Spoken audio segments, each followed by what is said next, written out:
Less than 48 hours later, photos from NJ Advance Media showed Christie sunning himself with his family on Island Beach State Park, the only people on the beach because, well, the governor had closed it. This photo really sums it up. This one is also kind of amazing, with Christie looking at the plane, the one taking pictures of him, overhead. But wait.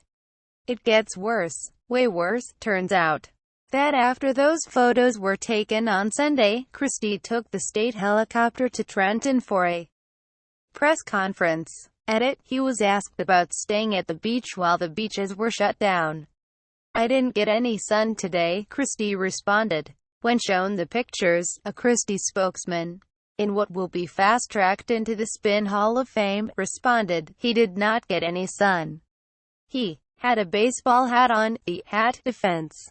Epic. Absolutely epic. Christie, for his part, was dismissive of the controversy in an interview on Monday with a local TV station, saying of the Star-Ledger's pictures, they actually caught a politician being where he was going to be with the people he said he was going to be with, his wife and his children and their friends. So I'm sure they're going to get a Pulitzer Prize for this one because they actually proved they caught me doing what I said to do with the people I said I was going to be with then." He tweeted this: "NJ beaches are open in 119 of our 130 miles of coastline. Come and enjoy them, but use sunscreen and hydrate." What the episode shows that Christie has moved beyond caring what the people he was elected to represent think about him. Consider Christie's life since February 10, 2016, when he dropped out of the presidential race following a disappointing showing in the New Hampshire primary.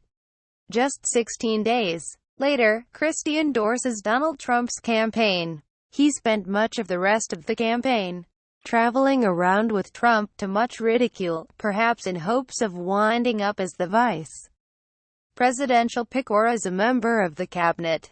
Neither happened, and Christie got fired as the head of the presidential transition in favor of Vice President Mike Pence. Meanwhile, back in New Jersey, Christie's approval numbers took a massive hit, partly because of his ties to Trump and partly due to the fact that he wasn't in the state all that much. By mid-June, a Quinnipiac University poll put Christie's approval rating at just 15%, the worst approval rating for any governor in any state poll ever conducted by Quinnipiac. 81% of New Jersey voters disapproved of the job Christie was doing. That same poll cast Christie's Lieutenant Governor, Kim Godogno, as a major underdog to keep the governor's mansion in Republican hands this fall, largely due to the incumbent's unpopularity. A majority, 54%, of voters said Godogno's ties to Christie have a negative impact on their views of her, and now, Christie on the beach and telling reporters he didn't get any sun. And the pictures, and his spokesman's hat spin, what explains it? Either Christie is actively working to destroy any political future he might have, or he has simply stopped caring. The latter option is more plausible. Christie is term limited out of office early next year. He has zero interest in running for the U.S. Senate and couldn't get elected to one of those seats, even if he did want to wind up in the world's greatest deliberative body.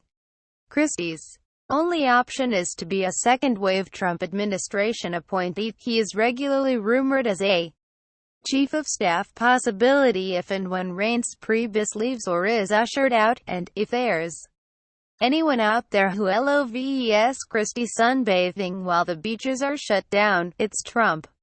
The president digs anyone who thumbs his nose at convention.